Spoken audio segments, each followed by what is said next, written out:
Ladies and gentlemen, live from Kelvin University, it's The Tonight Show!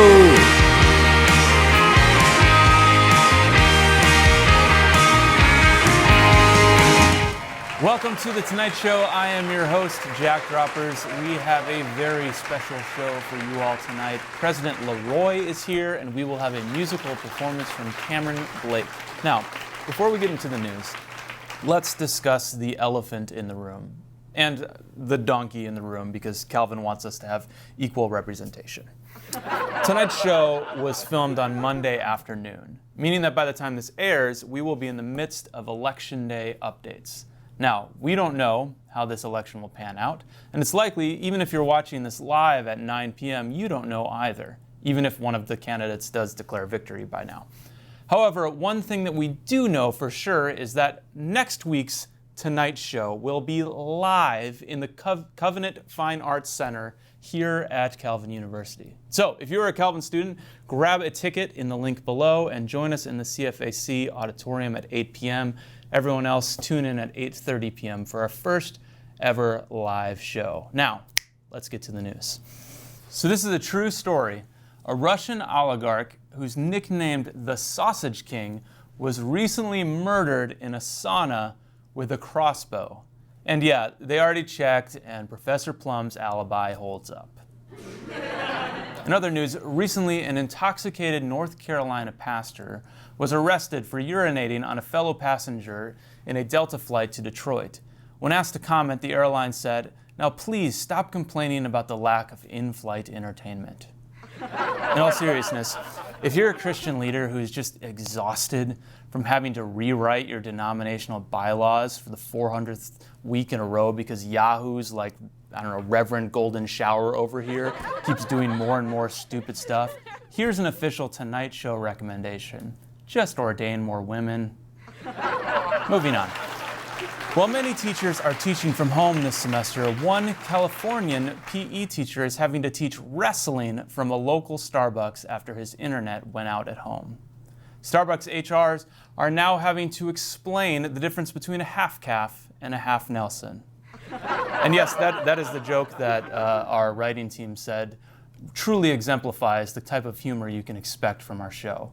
It's not bad, but it's also not good. Final joke. KFC recently announced that they will be selling a fried chicken scented fire log. So if you are wondering what Christmas at the White House smells like, wonder no more. And that's the monologue. We'll be right back with President Leroy.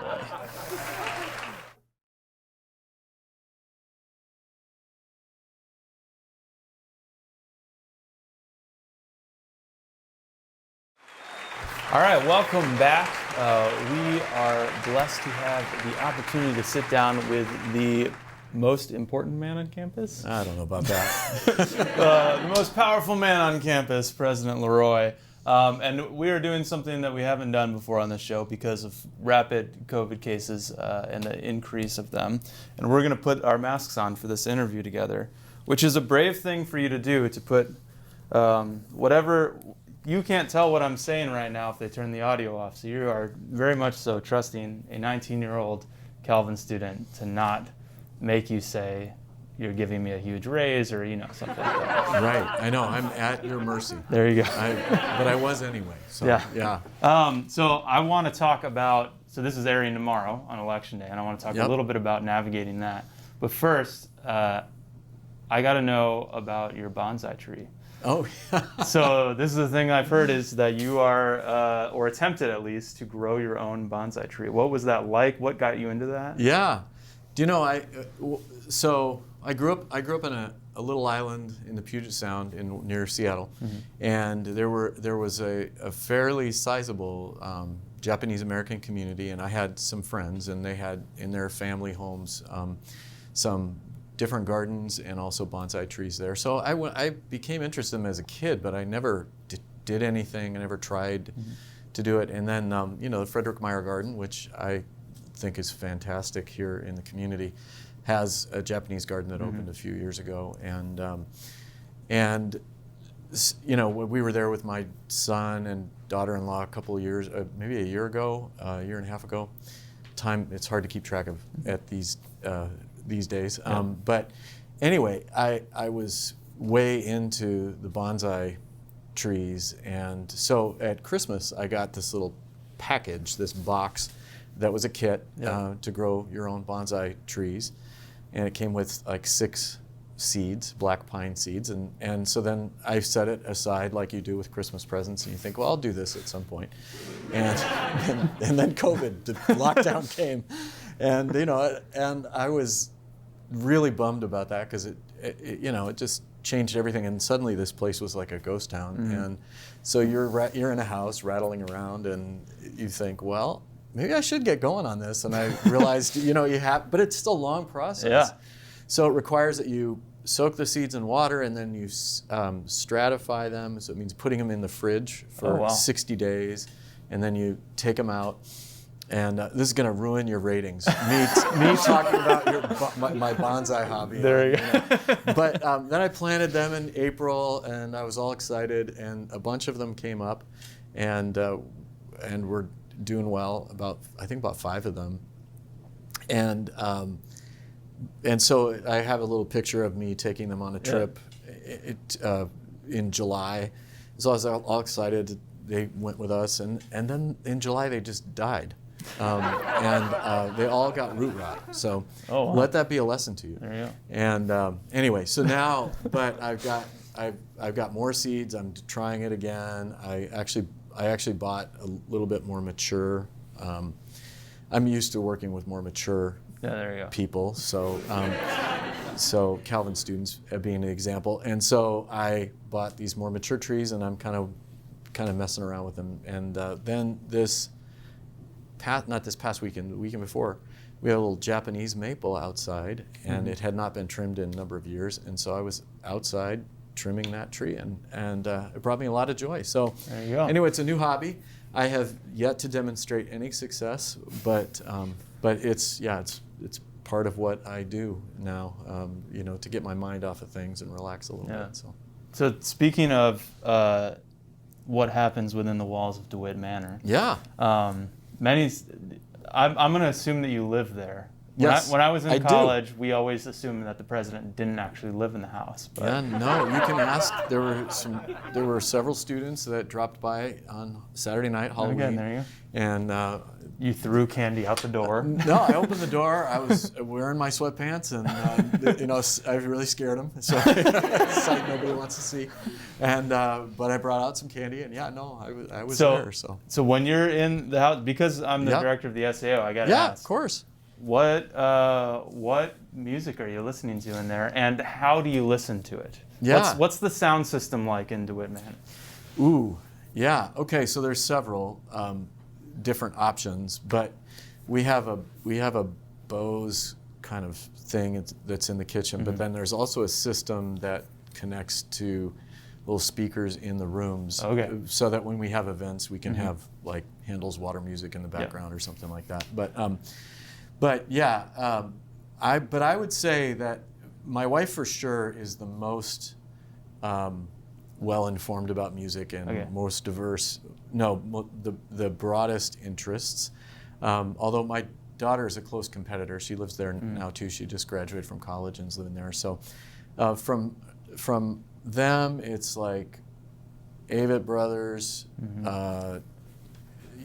Huron, what's his name? Port Huron? No, I'm going to sound really Lord weird. Huron? Lord Huron. Yeah. Port Huron. That's Port Huron.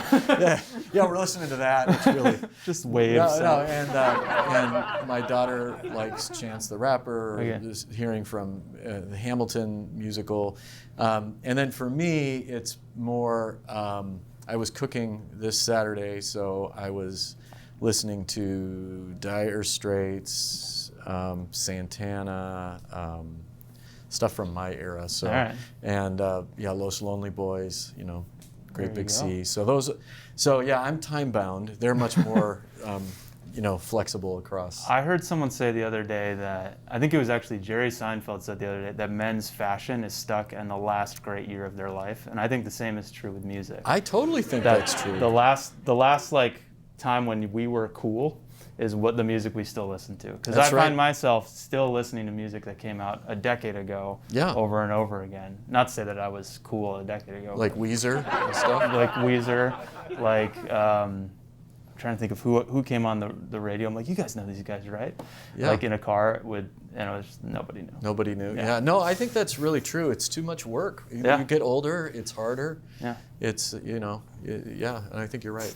So this episode is airing tomorrow, which is Tuesday, which is Election Day. Yep. And you actually have a PhD in political science. I do. I'm curious if you would have, I've got 3 populations what would be your word of advice to them? So the first one is this. What advice would you give to students who are just feeling hopeless about our politics in America right now? Yeah. Well, the first thing I would say, and I'd say this to anyone who is feeling frustrated, discouraged, disappointed, horrified, whatever, is just remember that our hope is not in politics. That actually, I think we too often can kind of get our loves out of order, and we can kind of think that that power is what's going to solve our problems. And and this was one of the temptations offered to Jesus too. It's like you can have power over everything, and he I think wisely declined. So that's like a theological or philosophical response to it. But I think the best for let's say someone who's voting for the first time and 19 years old and excited to vote, but really kind of discouraged about the environment and the polarization and so on, is also look back to history, because I'd say within let's say the 40 or 50 years that preceded 40 or 50 years that preceded 2015, 2020, the politics was relatively calm among the politicians. The people, like in the 60s and 70s, families were torn apart over a whole host of issues. But if you go back further in history, there are stories of fist fights in Congress and people treating each other really miserably, and so that doesn't make anyone feel better to know that.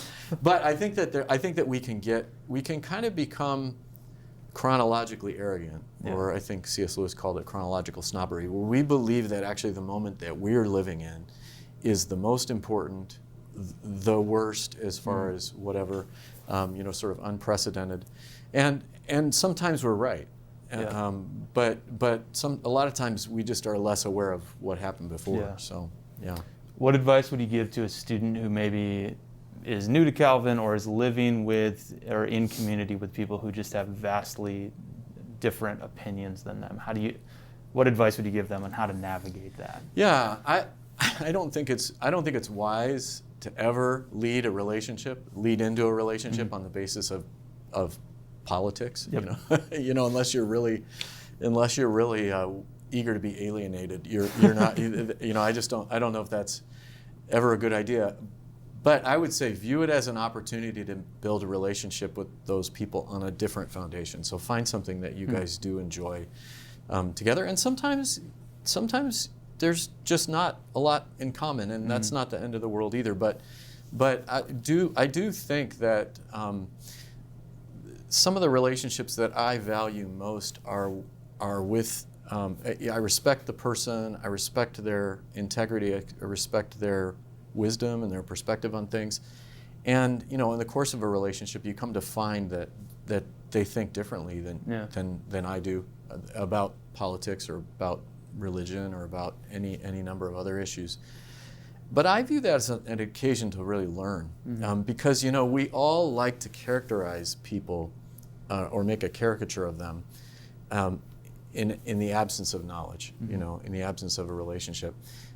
We like to say that all Republicans are this way and all Democrats are this way, and what problematizes that always is a relationship with a real Republican or a real Democrat. And so I'd say, build a relationship and build that relationship on the basis of other things to begin with. So Yeah, that reminds me of, we talk about this a lot with our student activities board, that I think it's Christina Cleveland who talks about the we're all different and unique and they're all the same mentality that right. happens pretty frequently. Similar question, what would you say to a student who maybe hangs out with people who all believe the same things? Oh yeah. Or even like their families all believe the same things, and then they move into a dorm and they all believe the same things. What advice would you give them of like, how do I expand my empathy for the other person? Yeah, well, that way of living is certainly comfortable and reassuring, but that way of living is not going to prepare you for the people you're going to run into later on in life in most cases. Most of the time you're going to work with someone who has a very different view than the way you grew up, or somebody who is a customer that you as a business owner depend on is going to think differently than you do. Somebody who's your boss is going to think differently than you do, or you might marry into a family that thinks differently than you do. And those are all things that if you have had some practice having relationships with people who think differently from you, you're going to be better equipped to navigate that. And so I do think that a person needs to seek it out, but I do also observe that it usually requires some personal maturity and some I want to say intercultural competence, but if you can describe culture as sort of political differences as one aspect of culture, you've got to be prepared that to enter into those relationships humble and somewhat aware that there are other people who think differently, and they're not just because they think differently from you does not make them, pathological, miscreants. So yeah, you can add anything to that sentence, right? Yeah, exactly. Because you can't tell what I'm really. Nobody can tell. They could edit it. They could put in, Mickey Mouse's voice. Yep. Here. You could be telling everyone. I'm not giving you guys ideas. Yeah, why you should write in. Yeah. Michael Roy on your presidential ballot. Yeah. It's too late for that. Too late for that. Yeah. Final question. Obviously, this has been just a crazy year for you as a president. Yep. Not only having to make the decision when things were unclear of whether the school should shut down, but then having to do so and transition all of that and help guide us. And then coming back is not easy either. Yeah. In the midst of this election season, in what feels like we use the term doom scrolling when we go through Twitter, if you're just like taking pleasure in how terrible the world seems right now. What's that called again? Doom scrolling? Doom scrolling. Yeah, this is a new term that I learned the other day from a couple yeah. students. They were talking about like when you're going through Twitter and everything seems awful, it's called doom scrolling. Oh, so anyways, in the midst of your doom scrolling. And people keep doing it too. Yeah, exactly. That's the shocking thing. Yeah. Where are you finding hope in our world today? Well, I wasn't sure where you were going to go with that question, but because you asked it in terms of where I find hope, the answer that's always been integral to my calling, my work, has been college students. You spend time with them, they're so encouraging. They all want this world to be better than it is. They have ideas about how to do that. And I know that sometimes older people listen to those ideas and think, well, I remember thinking that, and you're wrong, or whatever. Yeah. But some of those ideas are going to be right, and some of those ideas are going to help us to be better. And then there's the energy and the motivation, and the high quality of character that our students have here at Calvin. That is incredibly encouraging to me, and I get the privilege of also going out and meeting alums who are at different stages. Everything from a 24-year-old alum who's in DC all the way to an alumnus who is retiring and has made a great contribution to their community. I get to see people work that out over the course of a lifespan, and it's incredibly encouraging. So yeah, that's why, I mean, I think anyone who is an educator, at least they started because they were hopeful about the future. Yeah. If if you're a cynical educator, you're going to be bummed out, all the time. But if you're hopeful, I mean, if you're getting into the work of education, you're hopeful because you believe that knowledge and insight and wisdom and debate and discussion changes people for the better, that it helps them to grow. Yeah. So it's a very hopeful kind of work. Awesome. Well, thanks so much for swinging by the show. It's great to have you here. Yeah. It'll be amazing if anyone watches this, given that they could be watching the election. The other chaos. They could be doom scrolling. Yeah, there you go. Yeah. Let's cut away. We're going to head downtown for a live performance from Cameron Blake.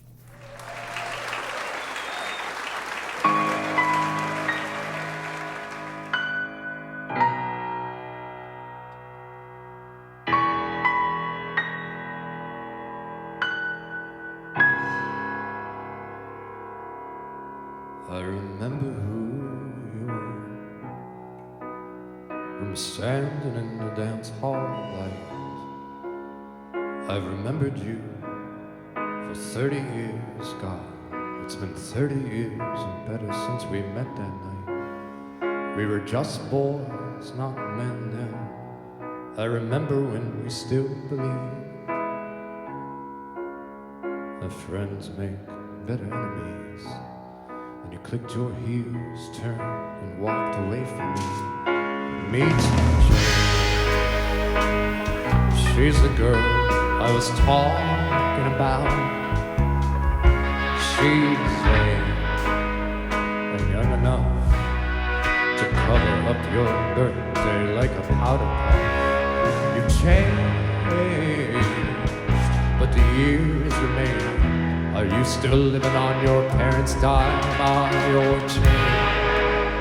To the naked eye, off the record, after closing time, I remember who you are. From standing in the dance hall night, I've remembered you for 30 years, God. It's been 30 years or better since we met that night. We were just boys, not men then. I remember when you still believed their friends make better enemies. You clicked your heels and disappeared right next to me. Now you're standing in front of the country. On a podium you didn't build, swinging your charm in the spotlight, wearing shoes you can't possibly fill, and the wheels of the culture are burning. The wheels of the culture are burning. The wheels of the culture are burning, burning. From the fire raging up on the hill.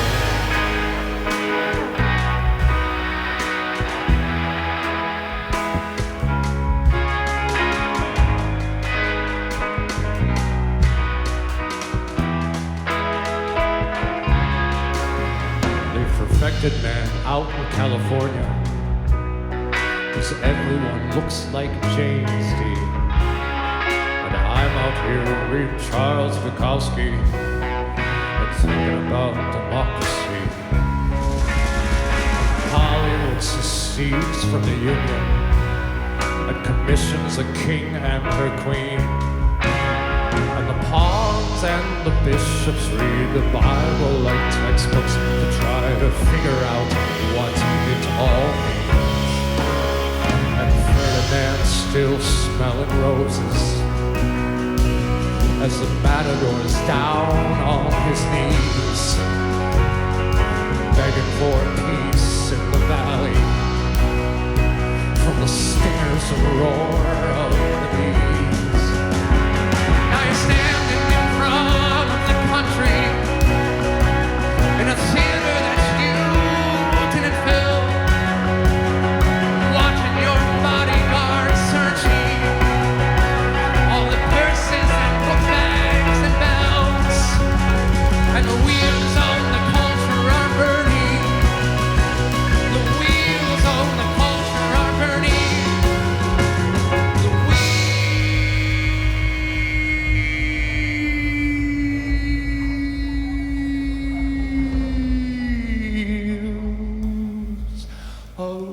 altar are burning, burning, burning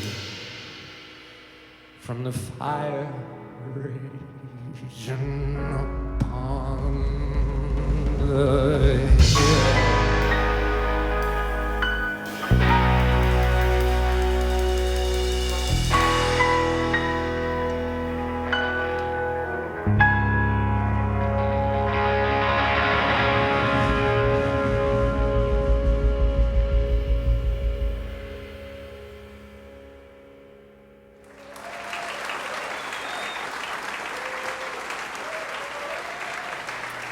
All right, that is our show. Thank you so much to President Leroy and Cameron Blake for being on. Remember, next week we are live, so make sure to get your tickets at the link below, and we'll see you there.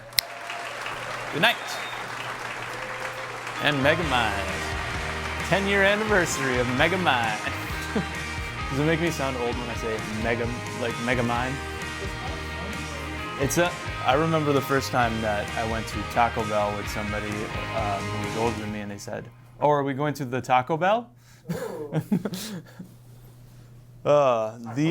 Taco Bell? Megamind? I'm excited. How old do you think I was when Megamind came out? Well, we talked about this. That's true.